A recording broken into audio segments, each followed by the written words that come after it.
This is Choco, this is chaos, this is crazy, this the payoff. Modern living, take the day off, seize the moment, need to own it. This is Choco.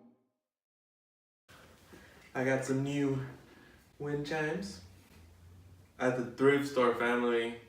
Thrift store. Winning.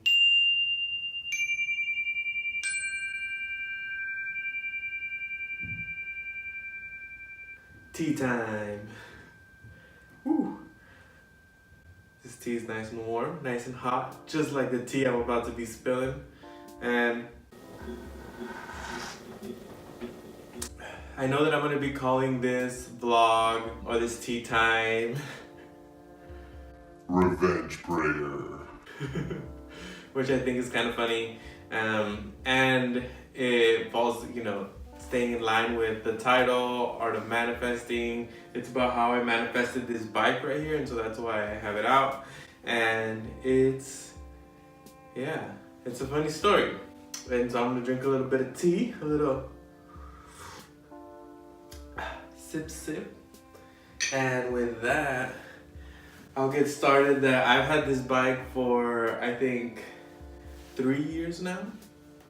And the way that this bike got into my life, I will not mention any names because I ain't trying to be like that either. And I do think it's a funny story and it's worth sharing.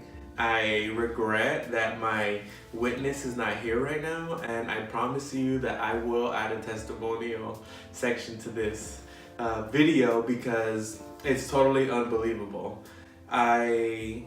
This bike used to belong to somebody that I know, and all I'll say about them is that they're a priest. And of course, white man, you know what it is. We're talking about the church. White man in power. And so he needed some help. He was moving, and I feel like he asked around and nobody wanted to help, right? I think that maybe, this person didn't have a solid relationship with people. Even I don't think I had like a great relationship with them. And I felt a little, I guess maybe like empathy, sympathy for him. He was moving. I know how it is to have to move. It sucks. And so I was like, you know what, bro, I'll help you. Right? Like, you need some help, I'll help you out. Again, that's just how I am. And so he's like, alright, this Saturday, blah, blah, blah. So I meet him at his place, and we start moving stuff. I probably showed up around 7 a.m. Bing. And then this was maybe around 9 a.m., right? So we're like warm, we're sweaty, we're going, and he's like, I got these bikes. Would you know anybody interested in buying a bike? And he's talking about this one right here. And so I tell him like, oh, I'm not sure what kind of bike is it. So he shows it to me, and I'm like, oh, that's a nice bike. And he's like, yeah, if you know anybody. Because he had 2 other bikes, so he's trying to get rid of this 3rd one. And I was like, yo, well, I might be interested in it, And he was like, it's out of your price range. And I was like, what's the price range? And he refused to tell me what he was asking for. So that already was like getting me mad, right? I was feeling like this is kind of a microaggression. Like, this guy, I actually did work under him, so I'm like, maybe he knows how much I make, maybe he doesn't, but I don't know, WTF. If I want something, I really want it, I'll figure out how to get the money for it. He just refused to tell me how much, right? And so then at around like 2 p.m., his friends show up, and his friends are, of course, all just like these 3 other white men who show up and literally, let me sip some of this tea right now, because they didn't do shit. Like, they straight were just watching me. And then even this freaking stopped working, was just talking to his friends while I was loading and unloading this freaking truck. Like, just let the brown, person get to work while we all chill out here. And so his homies show up and he starts talking to them. Oh, would you guys want to buy my bike? Would you guys want to buy my bike? I'll give you a deal. I'll give bike. They're all Like now we all have our own bikes. you know, because We're all white men, so you know what it is. We in the club, we getting hooked up, we getting them good jobs, we getting them good payouts. You know what it is. You know what it is. We in that white boys club. and so, you know, then that was kind of like a double papa. Like, oh man, this guy's over here telling his friends, of course, the white boys club, that he's gonna hook him up and he'll give him a good deal. And of course, they didn't want it. And so, either way, at around that time, I started saying like, You know what? I got stuff that I gotta do today. I can't be just here with you all day, helping you out. Like, your homies are here now. So I'm out, and I peaced out.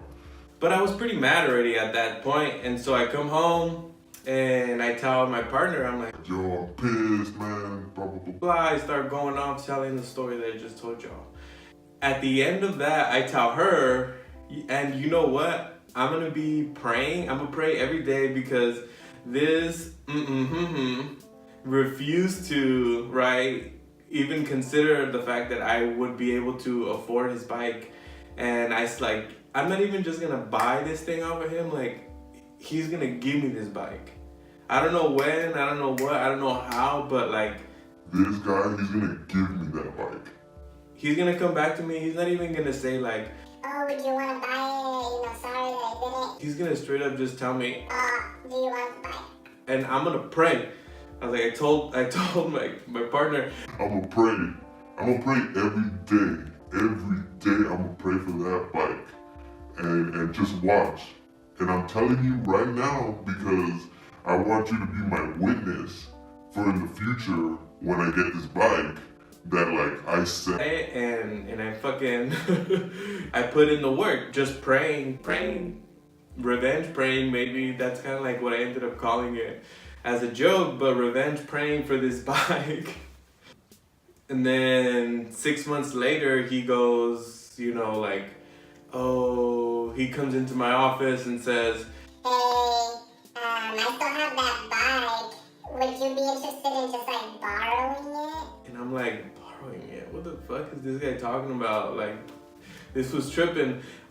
And he's Like, yeah, just borrowing it indefinitely, you know? Like, if I need a bag, you know, you have to give it back to me, but I don't have anywhere to put it, and I remember you said that you like the bike, and so, yeah, you know, would you like to borrow the bike?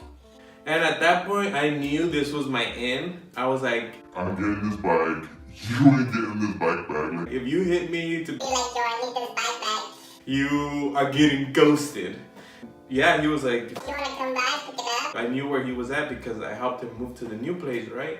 And so I was like, yeah, I know where you're at. and then this guy, He's like, oh, no, let me send you my address, I moved. and I'm like, I know you moved. and he's like, How do you know that I moved? and I'm like, Like, what do you mean? I was the only person that helped you move. and he's like, You helped me move? I don't remember. if ever, you know what I'm saying? Like, we are invisible. Like sometimes I used to get mad at the fact that like I'm invisible to white people. I used to be like, Man, they just don't fucking see me. I get pissed. now I'm at a point where I think it's like a superpower, right? I'm like, being invisible is like a fucking superpower. Like, These people, they literally don't see me. I be in their spaces sometimes and like they just don't see me. And it's crazy that he didn't even remember that I helped this fool move. So anyway, whizzle. That's the tea time. That's how I manifested this bike. Like, honestly, there's no way that I would kind of like be able to afford this bike, new and or even maybe used.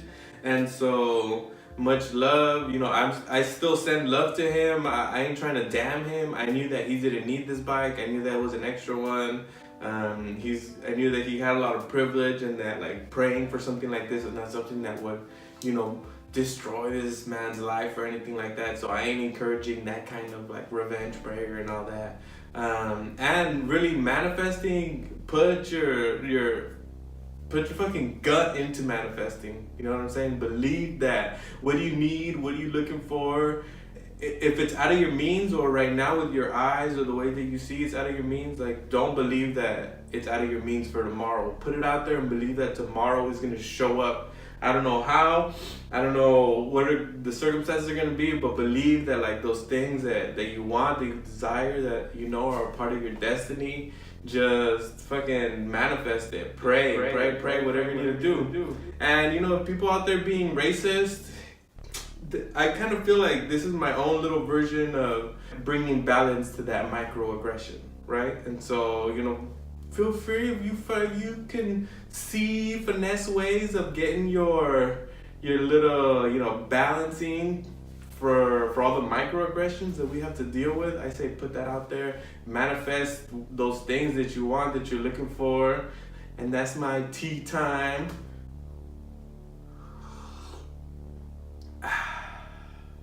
With Chaco 6ix9ine. And with that said, I want to say a couple more things. Is that I might try on this 6ix9ine identity. Let me know what you think down in the comments. I hate it.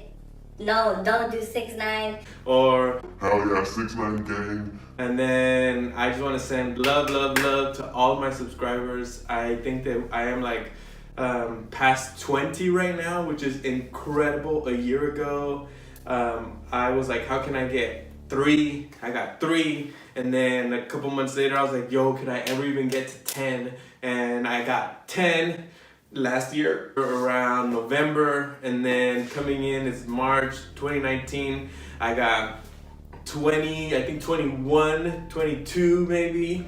And so I'm sending so much love to the 22 of you. Let's fucking just like keep going, yo.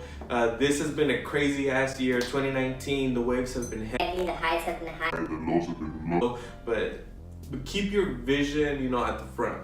Sometimes we gotta go to the meta perspective to bring comfort and safety. So as much as you need to get into that meta, to that cosmic view, so that we're not, you know, just being held down by these microaggressions, especially that we have to deal with when we're invisible and when white people be putting us down, that we don't believe the lie that they're trying to sell us. We are not invisible, we are powerful. And if you have the superpower of being invisible, like, don't think that you're less than, like, then you're fucking there for a reason. And there's things that you can do that other people can't do, and get out of your comfort zone. Follow your journey. Do the things that are meant to be done by you. I don't know how or when this turned into a motivational talk, but I'm gonna finish my tea and get back to work, family. I love you, all my wavy babies, all my surfers.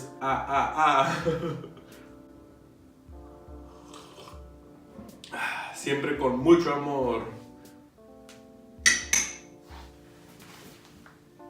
Chaco 6ix9ine, out.